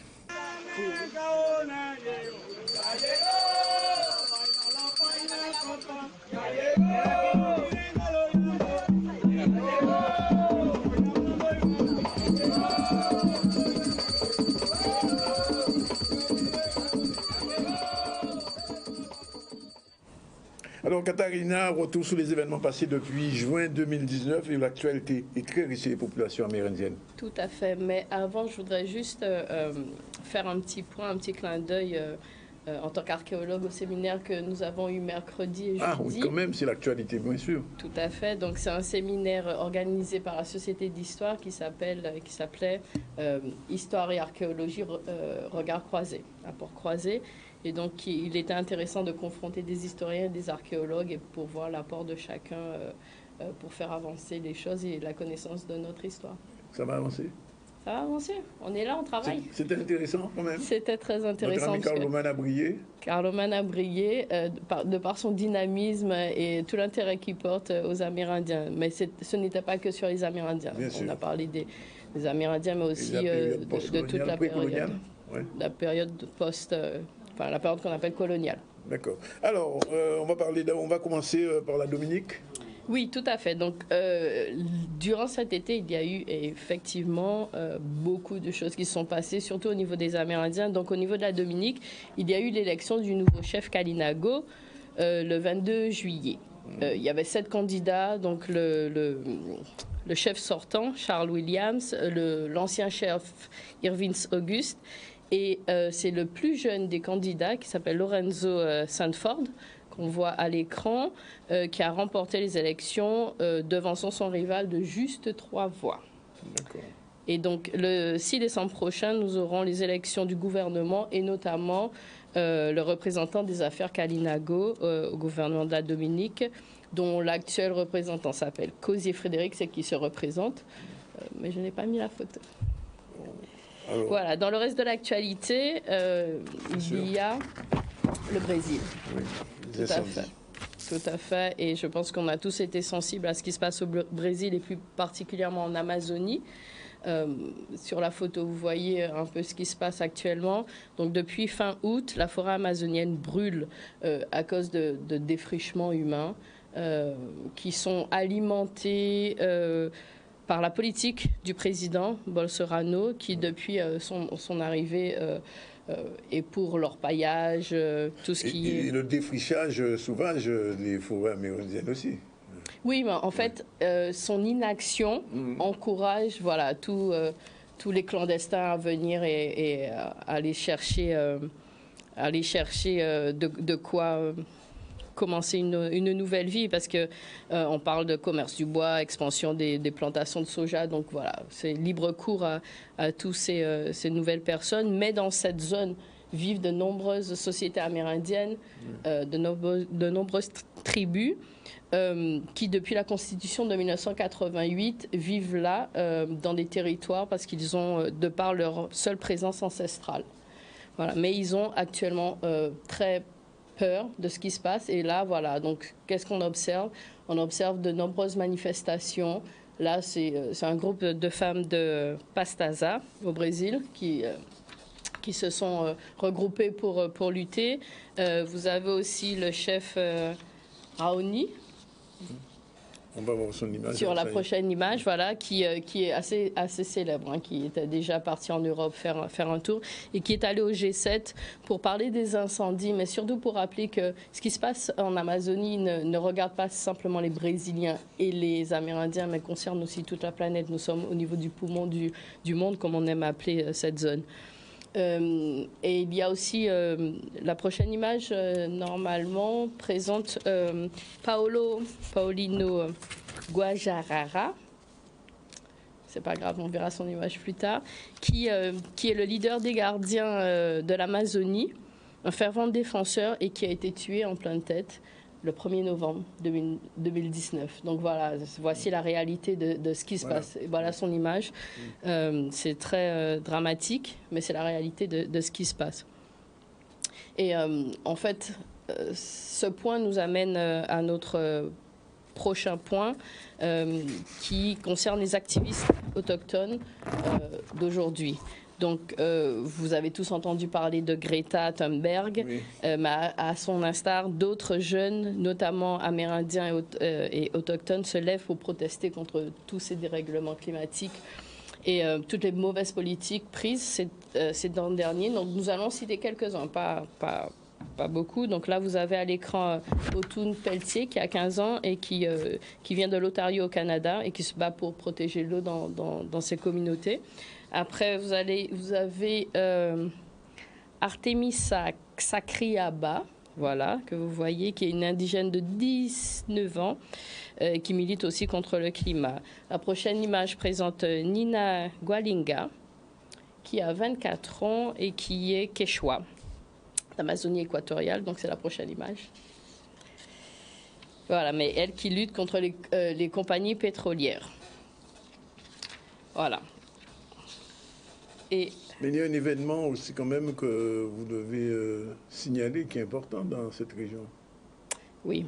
Alors, tous les événements dont on a parlé ont fait l'actualité des vacances, mais il y a un événement particulier sur lequel je voudrais insister, parce qu'il nous concerne aussi, c'est le Columbus Day. Qu'est-ce que c'est le Columbus Day? Alors, le Columbus Day, c'est le jour de Christophe Colomb, le jour de Colomb. Voilà, donc c'est tout un débat. Je pense qu'on est tous plus ou moins au fait de ça. Donc, comme vous savez, le 12 octobre 1492, Christophe Colomb arrive. Oui, on va prendre un verbe. Il ne découvre pas. Voilà, on va prendre un verbe neutre et il arrive dans la Caraïbe. Donc, on fait un point. Voilà, je rappelle, Christophe Colomb. Vous voyez dans les manuels assez souvent, Christophe Colomb arrive et découvre l'Amérique. Il n'arrive pas en Amérique, il arrive chez nous, dans la Caraïbe. Il arrive dans les Grandes Antilles. Il rencontre les populations Taïno et Kalinago. Donc c'est un point important que je souhaite faire pour montrer et pour rappeler aux habitants de notre archipel, voilà, qu'on a joué une place importante dans l'histoire mondiale, parce que le contact entre le Nouveau Monde et l'Ancien Monde s'est fait chez nous, dans la Caraïbe. Donc, c'est important. Donc, on revient sur le Columbus Day. C'est une fête commémorative pour fêter voilà, l'arrivée de Colomb, qui a été instaurée en 1929. Et c'est un jour fédéral, férié aux États-Unis. Et en 2007, Bush a instauré la date au 2e lundi d'octobre. D'accord. Donc, chaque année, il y a des parades, des défilés, des dépôts de germes. C'est une fête qui est pas célébrée en Guadeloupe pour l'instant, le Columbus Day. Non, mais en plus, nous, c'est pas en octobre, parce qu'il arrive en novembre. Il est arrivé le 4 novembre. Donc, mais le 4, nous, ça fait 526 ans, le 4 novembre 1493. Alors finalement, il est arrivé où finalement, à Trois-Rivières ou à il fallait être là mercredi. On a eu ce débat très intéressant. On ne sait pas. On en parlera. Avec Carlo Manandier. Lors d'une prochaine chronique, on en parlera de son point d'arrivée. Et donc, ce Columbus Day dérange de nombreux États, de nombreuses villes depuis quelques années, parce qu'il y a eu une réévaluation de l'histoire.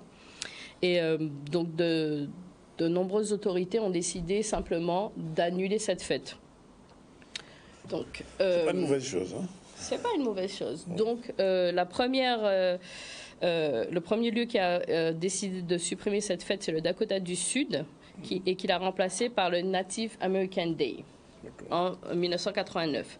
Puis, il y a d'autres villes comme Berkeley, Santa Cruz, et qui ont remplacé par la Journée des peuples autochtones. Donc, vous avez plusieurs noms. Hein. Native American Day, Journée des peuples autochtones, peu importe. Ça veut dire un peu la même chose. Je ne sais pas si on voit à l'écran.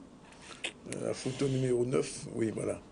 Voilà, donc ça, c'est super intéressant. Donc, voilà, quand on célèbre le jour des peuples indigènes, c'est ça. Aujourd'hui, nous célébrons les gens qui ont été les premiers à s'établir sur cette terre. Nous nous souvenons des luttes et des tragédies qu'ils ont vécues. Nous honorons leur place et leur contribution à l'histoire commune de l'Amérique. Il faut bien préciser, l'histoire commune de l'Amérique. C'est un point sur lequel on revient. Mais depuis 2014, de plus en plus d'autres villes se sont joints à ce mouvement et ont commencé à célébrer la journée des peuples autochtones à la place du Columbus Day. Certains États ont simplement supprimé le Columbus Day, d'autres l'ont remplacé par cette journée.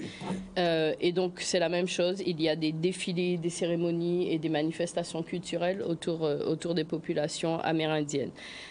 Mais pour ces populations, ce n'est qu'un pas, parce qu'elles sont toujours victimes de discrimination, de différenciation de traitement, et il y a encore du chemin à faire. Mais bon, il faut étape par étape, donc c'est déjà un premier point. Mais pourquoi je voulais faire un point sur ce Columbus Day?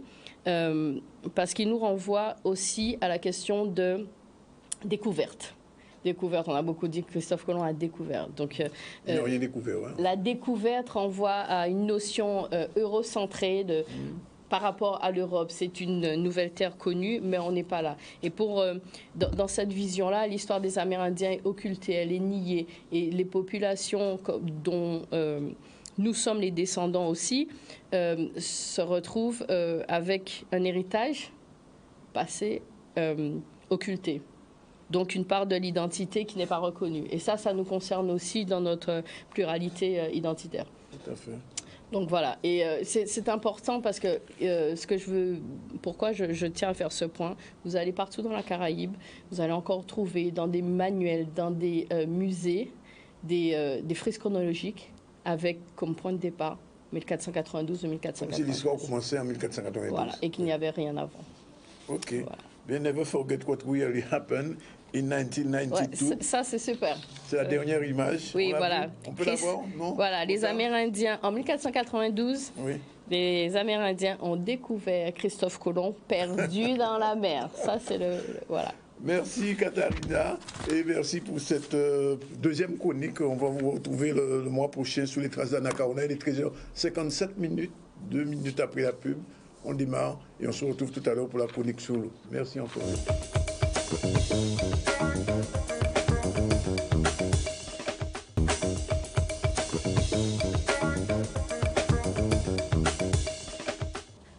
Il est exactement 14h02 et nous avons avec nous Isma Ogoné. On va aborder la chronique de l'eau. Isma, bien bonjour. Bonjour tout le monde. Alors, bon, qui a l'actualité dans l'eau la semaine? Mais encore, tout le monde attend lien. C'est une structure unique là, il y a besoin de faire autorité unique là, il y a besoin de faire là.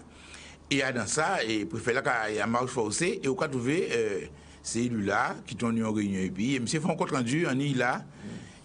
Compte rendu là, pas qu'à relever du tout ce qui passe en réunion là. Ouais. Si bien que on s'est entendu pour la première fois, c'est quoi dire négatif. Parce que parmi les butins qui gênent et qui machin, c'est volontaire après faire là de dissoudre le SIAG avant même que l'autorité crée. Parce que même si, le 1er janvier 2020, si papier, ça va exister. Est-ce qu'on comprend du jour le mot peut remplacer tous ces services-là? Donc, il y a quoi prévoir sur 30 juin pour mettre en place le butin pour veiller. Mais il besoin dissoudre le SIAG d'abord. Mais tous les autres qui dissoudent de fait, CAPEX et OX et LANS, tous ces biens-là qui dissoudent du fait que la nouvelle autorité là, la matière certifiée au NODIS, qui dissoudent qu'on a de l'eau à Saint-Rose, à Cadet, tout partout qui nie. Est-ce qu'il y a l'office de l'autorité? Non, ça me dit tout à fait différent. Non, ça tout à fait différent. On structure de distribution d'eau, sont bien gérés. Donc, c'est ça. Ça est excessivement grave. Parce que si on dissout le SIAD, ça veut dire que là où on organise, mon y a des licenciés en réalité.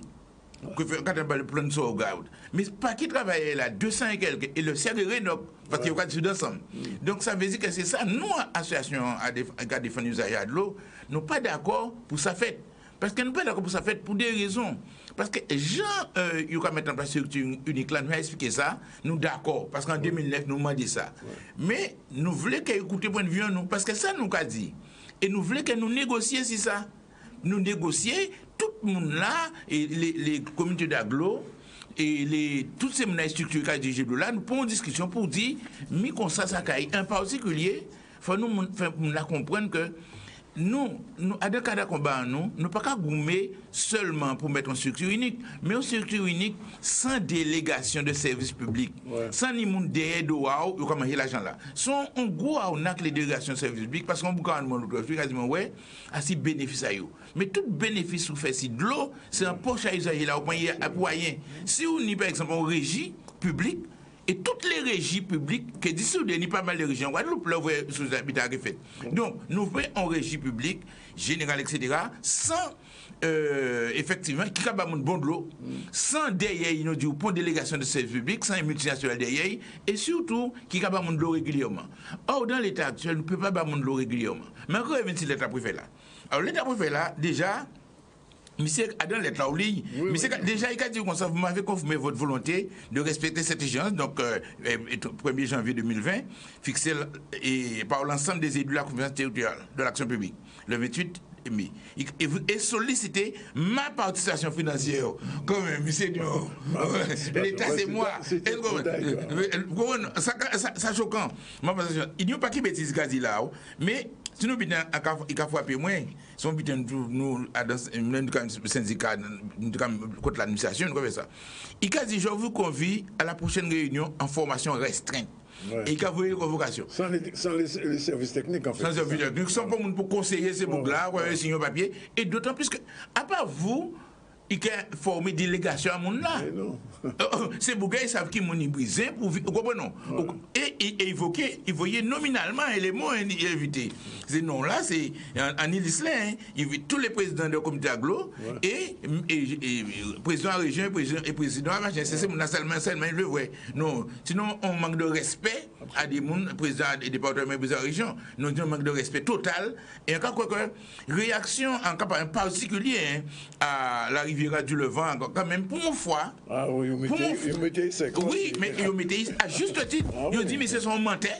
Mais oui, ils mettaient sec parce qu'effectivement, ils ont dit, pas rien d'accord, ils n'ont pas rien d'accord pour dissolution le sac. Oh, à un courrier, Adam Mitterrand, Bougara a dit, ouais, ils sont d'accord, nous d'accord, tous d'accord pour dissolution au 31 décembre.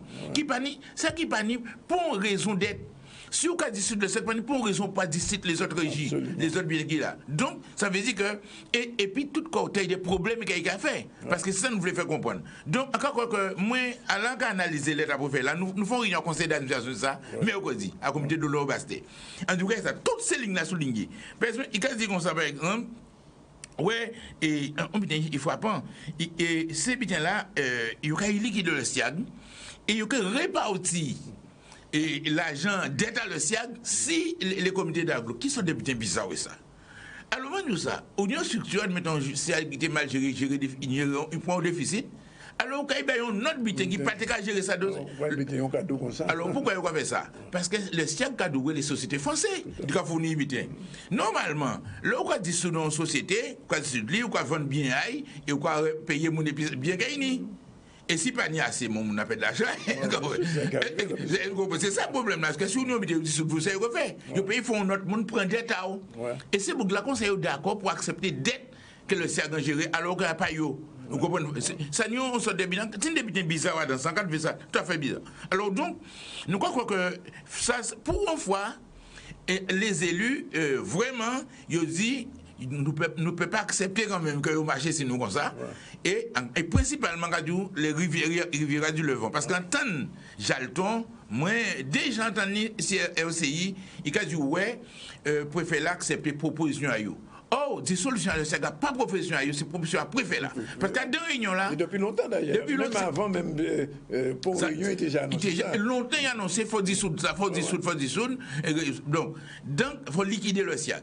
Donc, Jalton, dans ce RCI, il a dit lundi d'ailleurs, c'est lundi, lundi passé, c'est RCI, et il a raconté que oui, ce sera, nous verrons butin, mais que bien sûr, nous reprend que nous avons 600 personnes, nous reprend entre 500 et 400, ouais, entre 500 et 400, ça fait 200 personnes, et c'est le tapis quoi, mais les 260 personnes doivent mettre. Donc ça a créé une situation sociale, et c'est normal, le GT réagit, et il réagit en direction à ces messieurs. Ils disent, oh, mais d'accord, il préfère là, pour faire un travail, pour faire un peuple là. Comprenez? Parce que ça qu'on fait là, a pas envie de permettre de résoudre le problème là. Et tout le monde en Guadeloupe inquiète, il dit comment? Ils font une structure unique, mais nous ne pouvons pas comprendre rien. Pour nous, pas d'information. Nous, par exemple, il n'y a pas jamais demandé nous qu'à nous voulons discuter puis nous. Alors, par exemple, ça veut, non, c'est demain, Jalton invite en réunion, mais nous pas machin de comme ça. Pas nous, hein, c'est cas de l'eau. Mais quand voyons les jaudes là, ou bien il trouve les jaudes là, pour demain, sans nous connaître effectivement qui on voulait parler. Parce que c'est un sujet important, hein. Ce sujet-là est très très important. Parce qu'après que nos pays prennent, après qu'ils nous boivent de l'eau, ils prennent chlordécone, nous tous malades en Guadeloupe. Après qu'ils ne peuvent pas boire de l'eau, même pas seulement en Grande-Terre, à Goyave. À Goyave, on n'a pas ni de l'eau. Ouais, depuis plusieurs jours. On n'a pas ni de l'eau régulièrement. Mais là, obligé de distribuer de l'eau en bouteille. Et l'aide de l'eau là vient sale. Et nous disons souvent, parce que pour le moment, la gestion de l'eau en Guadeloupe, c'est une catastrophe vraiment. Et gros problème là, mais les élus, quand même, qui ont une dimension quand même, l'argent là que mon a payé disparaît. Mais c'est 900 millions. Et au laisser général des opathies sans dire rien. C'est ça le problème qui grève là. Et nous, c'est combat à nous. Parce que nous, pour les cabines de SA, c'est augmentation à prix de l'eau. Mais là, ça peut y passer. Vraiment, ça peut y passer. Parce que nous ne pouvons pas déjà payer et pour nous faire augmenter. Oh, dans tout ça, c'est ça. Alors, sinon, on vient le préfet Lacasse dit encore. Il a dit, bon, alors, pour reprise des dettes résiduelles des PCI, par les PCI, d'être à le SIAG, après une mise en place d'une action vigoureuse de recouvrement. Alors, recouvrement, c'est les usagers, les gadoués. Mais quand on fait une action vigoureuse, en direction de qui monde, c'est monde n'a pas ni de l'eau là. Parce que tous ces monde n'a pas ni de l'eau là. Empoisonné. Ou pour nous, l'eau empoisonnée, ou pour des monde qui ont fait une action vigoureuse. Vous comprenez? C'est ça. Nous avons une question, oui, encore qu'on prend le message là. Mais c'est la première qui dit, bon, il y a un problème quand même. D'ailleurs, dans un rapport à mission inter-inspection, là, a été fait, ni mon Liga, l'IGF, etc. Il dit, c'est lui qui a parlé d'augmentation. Il dit, non, ça parle l'autre jour. L'augmentation du prix de l'eau par l'autre jour, on ne peut pas avoir de l'eau régulièrement, on parle d'augmenter de l'eau. Il faut respecter mon objectif. On ne peut pas avoir de l'eau sain ou de l'eau qui puis bon, comprenons. C'est là qu'on va là. Il y a quelque chose de très très important pour qu'on ait là. Mais c'est intéressant. Je là, il faut faire la main dans le sac. Ah ouais, qu'on mentait, qu'on trouillant. Alors, vous savez, imaginez à moi, en tout cas, le député Sissorin, c'est un gouverneur, mais à l'époque, Vichy soit. Donc, mais c'est tout pouvoir, quoi. Il gagne pour un maire où il a mettre ça, vous voulez. Et c'est ça, monsieur, vous le faites, mais il n'a pas dit, moi, il est là, ça, parce que si vous voulez, nous pas dans quand même cadre là, ça. Et c'est lui-là qui, il est démocratique, mais c'est au gars, paye quand même, faut mais c'est au gars, puis, à quand vous Valentino, opposé à monsieur point il fouille à fond Napoléon habité. Oui là, après ça habité, il fouille au Bahia habité à Guyane. Bon, mais pour lutter contre un dictateur et quitter des pouvoirs pour le faire. Je dis le jour, mais c'est quand c'est un petit saurin, un petit petit en bouteille. Un petit saurin, un petit pied. Un petit pied, pourquoi pas ni les moyens de saurin, mais comme faiblesse c'est il l'a fait, mais en comptant je là au moins pour la rivière du là, mais l'être là, ton là, mettons là, pour dire, mettez-au bien, quoi, mettez-au bien. Et mi comme ça, nous ne pouvons pas, par exemple, parce que mi peuvent là, sont en France, mais ces gens-là, ces familles qui travaillent aussi, etc. C'est 260 personnes qui ont besoin de mettre en place, 260 familles liquidées. Ce qui a fait sur le plan de la France, qui a des millions d'habitants plus que nous, c'est 30 000 personnes qui ont licencié, qui habitent au chômage. Donc, encore quoi, c'était important qu'ils réagissent comme ça, et nous encourager à continuer à mettre des combats là, ça, pour faire rester en place. Il a dit bien la Carole, telles sont les grandes lignes de la position de la Carole sur la base desquelles mon assemblée et moi-même confirmons notre pleine disposition à échanger avec vous en présence des présidents de région. C'est-à-dire que mettez-vous bien. Et puis, monde qui a et puis composition, et ça très important. Et puis composition là qui vient là. À part vous qui dit en cabine tout seul. D'ailleurs, il critique ça. Non, ça non. C'est mais c'est font réponse technique bien. C'est comme ça mon cas répondre, on monde fait ressembler. Respect que les autres éduqués pour moi. Non, là si. Oui, d'accord. Mais peut-être un profil là-bas. Malheureusement. En tout cas, nous avons l'occasion de financer ça. Ah oui, ça doit être important. Parce que ça faut suivre ça. Et puis, moi, je vais poser question là. Est-ce au moment donné qu'il arrive que des associations de l'eau qui peignent la voix au chapitre à la question à syndicat? Mais il faut nous ni la voix au chapitre. Il ne peut pas, par exemple, les communautés d'Aglo. Ça faut les progrès qui prononcer pour ça. Mais il ne peut pas prononcer aussi ça sans battre les commissions consultatives de services publics la parole, parce que sinon, c'est illégal, ça paye de marché. C'est son premier butin. Et encore quoi, c'est très important, mais normalement, dans ce qui est prévu, il faut un large débat. C'est pas comme ça qu'on va faire ça. Et c'est rôle à ces comités d'aglo là pour faire ça. C'est inadmissible, ça qu'a fait là. Un grand problème comme ça, on a une stratégique de discussion de changer, ou pas faire population, on comprend, pas faire un débat. Non, non seulement les associations, mais la population qui explique ce qui a passé, qui a fait, qui est pour nous vous fait. Encore, c'est très important. Mais on a une information concernant envie de nous, et le comité de l'honneur Basté et puis les amis de Cuba, nous ont semblé. Semaine prochaine, si Claude École justement. Et ça a fait à l'allée des Flamboyants, dans la maison de quartier à l'allée des Flamboyants à Capestet, vendredi 15 novembre à 6h30. C'est important parce que nos pays là s'informer, nous savons pas sans Claude École là, son combat. Et comme nous tenons Philippe Deodol et deux Motaki, ils ont écouté, ils ont été auditionnés et le GTG présenté en mémoire. Et il a argumenté, il a montré certains bitins, nous qui peut ça, nous qui peut débattre, mais il faut absolument ces questions que le là, c'est nous rendre compte. Parce que le ministre a dit oui, l'État est responsable. Il reconnaître la responsabilité à l'État. Mais ça n'est pas suffisant. Ça pas suffisant. Et c'est mon toujours tous les jours quand il a Claude École. Pas seulement reconnaître, il faut à travers une mobilisation, nous faire payer ça, nous faire dépister mon gratuitement. Tout ça il y a fait et soigner mon indemniser mon qui victime des poisonnements là, ça volontaire. Réunion d'information donc sur la contamination au chlordécone, c'est qu'à Cap-Esther, 18h30, la maison du caroutier, c'est à l'île des Fonds-Bryant, tout le monde connaît ça, il y avait les amis de Cuba, comité de l'eau, Basset, Philippe Verdol et Lindo Mouta et vous-même, là. Oui, bien sûr. Bien sûr. En tout cas, merci des vignerons. 14h16, nous avons bout de jeu de là. Réalisation, M. Kevin. Avait un bon pal Anaïla pour l'illustration en images et en photo. Ça, c'était très important. Et sinon, comme d'habitude, nous retrouvons nous lundi pour notre. Non, pas lundi, puisque lundi, c'est 11 novembre. Oui, c'est fait à l'armistice français. Nous retrouvons nous mardi pour notre série de ZCL et les autres en direct de Canal 10, en direct de C10 FM et en direct aussi de RHT, nos amis de RHT que nous avons salués et nous avons salué aussi les amis de Paris qui ont regardé nous, qui ont envoyé force pour nous et qui ont dit nous continuer à dans l'arrêt là ça avec nouveau ZCL là, donc avoir petit point, mais nous avons l'occasion de venir à ça, parce que si vous voyez des couleurs qu'on bien connaître. Oh, mon Dieu! Ils ont fait fort. Nous mettons où?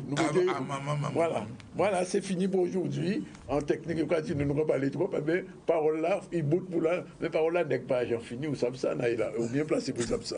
Donc c'est 14h17.